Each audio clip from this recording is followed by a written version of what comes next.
বিদ্রোহ, 21 মানেই বিপ্লব, 21 মানেই অভ্যুত্থান, 21 মানেই অধিকার ফিরে পাওয়ার লড়াই, 21 মানেই প্রাণপ্রিয় বাংলা ভাষার মর্যাদা ফিরে পাওয়ার রক্তক্ষয়ী সংগ্রাম, 21 মানেই ঢাকার রাজপথে রক্ত বন্যা।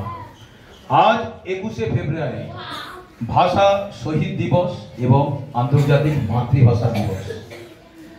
আজকের এই বিশেষ দিনে এখানে উপস্থিত প্রত্যেককে জানাই সুস্বাগতম।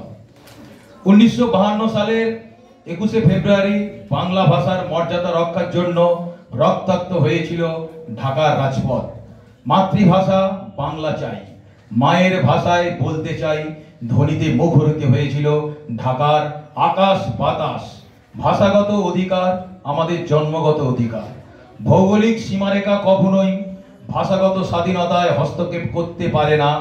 এই চরম সত্যকে প্রতিষ্ঠিত করতে গিয়ে অকালে ঝরে গিয়েছিল সালাম, বরকত, শফিউর, রফিকা ও বরকত। বিশ্বের ইতিহাসে মাতৃভাষার ঐতিহ্য রক্ষা করার জন্য এত বড় স্বার্থত্যাগ এই প্রথম। এবার আমি চলে যাচ্ছি আমার গজলে।